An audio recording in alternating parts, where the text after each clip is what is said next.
Welcome Jimny fans, my name is Jonathan, this is my garage, and today I'm going to go through the steps to fit the aftermarket recovery point to the Jimny. Now, if you were in the position that I was in before I bought the Jimny, you might be asking yourself, what is a recovery point and why do I need one? And if you haven't watched my previous video which I made, I'll post a little clip over here that you can click on to take a look. That's where I explain what the recovery point is, what it's used for, and it'll maybe help you make a decision on whether you need one. In that video, I also got the opportunity to meet up with Adam from Jimny NZ, who imports and distributes some of the best recovery points that you can get for your vehicle. So I will post a link to his website down in the comments section. Now, I have also explained that I'm a complete beginner. I haven't got much knowledge on these topics.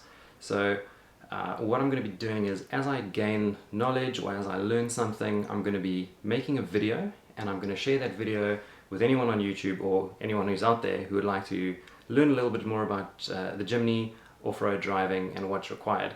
So if you are an expert or you have a lot of knowledge on a lot of these topics, I would really appreciate it if you can drop maybe a comment in the comment section to either correct me, add information, and help anyone out there who is busy learning the same way that I am.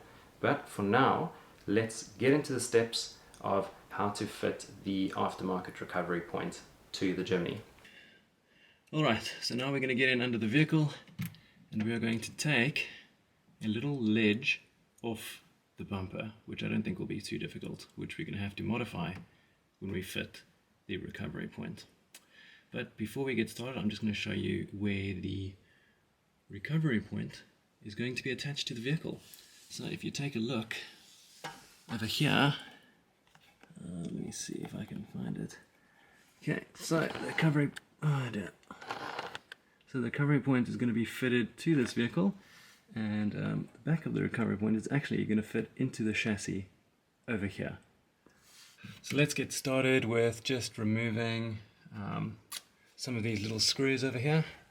I'll show you where they are. Oh.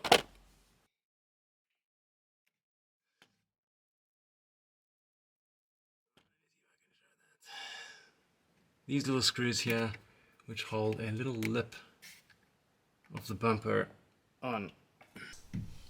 What I'm doing now is I'm just fitting the recovery point into the chassis and then just positioning it against the base of the bumper just to see where I'm going to be able to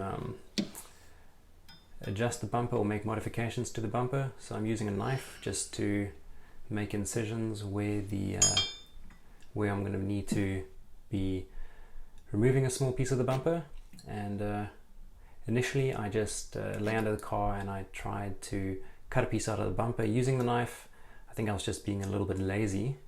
I was trying to do it without removing the bumper.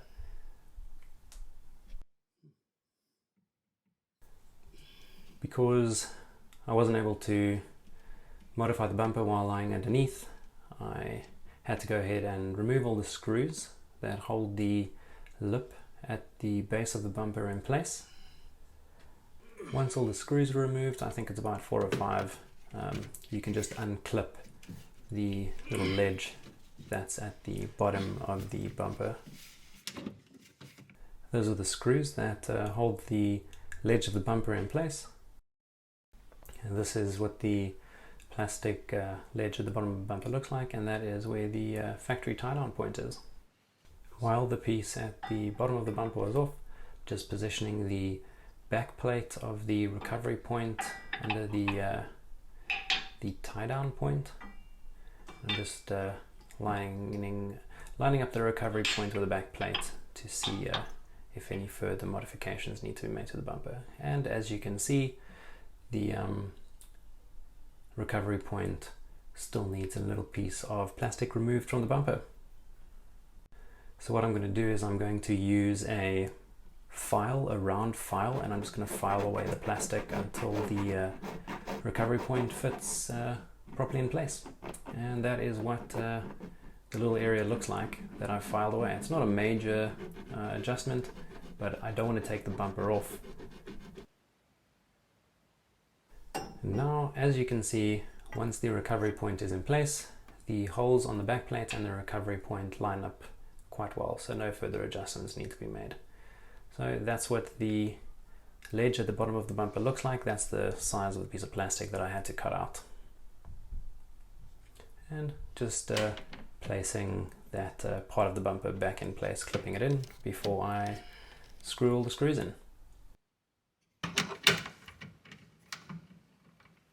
Along with the recovery point, you're going to get a bag of bolts, washers, spring washers, and nuts. That's what the bolt looks like, the flat washer, and then the nut,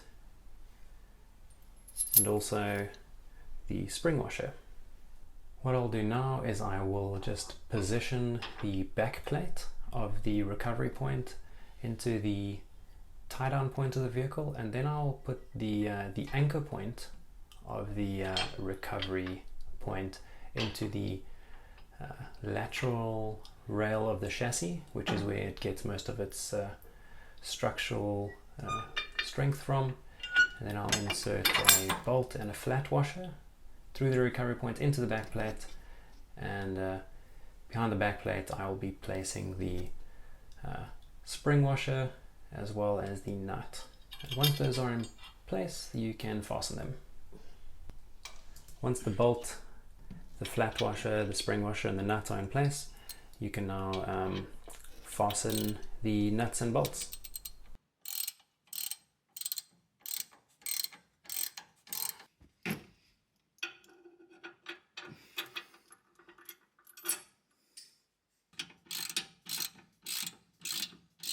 And once all 4 nuts and bolts have been fastened, that is what it is going to look like.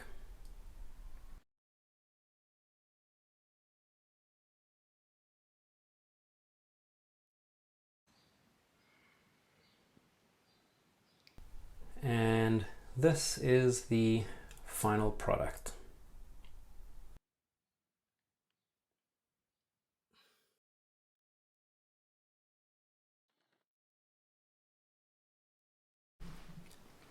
So that brings us to the end of the installation of the aftermarket NZ Jimny recovery point for the new Jimny.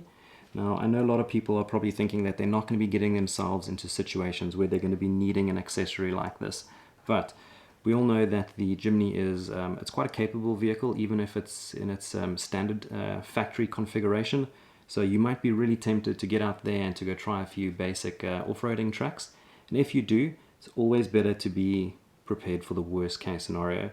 If you find yourself in a position where you're not able to dig yourself out of the situation, use recovery tracks or just use a light tow to get yourself out of the vehicle, you don't want to find yourself using the factory tow point to be snatched out of a really bogged up situation. So yeah, so maybe it is something that you are considering adding to your car. One other thing to consider is that when using a kinetic rope or a snatch trap and an aftermarket recovery point on a vehicle, mechanical failure as well as human error have definitely contributed towards a number of serious injuries and fatalities. So it might be a good idea to have the recovery point fitted by a certified mechanic. So I hope you have enjoyed this video. If you have, give it a thumbs up, and if you enjoyed the video, also consider subscribing. We'll be uploading a few more videos in the future on just a few accessories and modifications for the Jimny, and also a little bit of outdoor exploring in New Zealand. If you would like to watch the video about the installation of the ARB base rack, you can click on the video that I'll be popping up there, and if you'd like to, you can also take a look at installation of the front runner ladder to the Jimny. Hope everyone's having a great day and safe driving out there.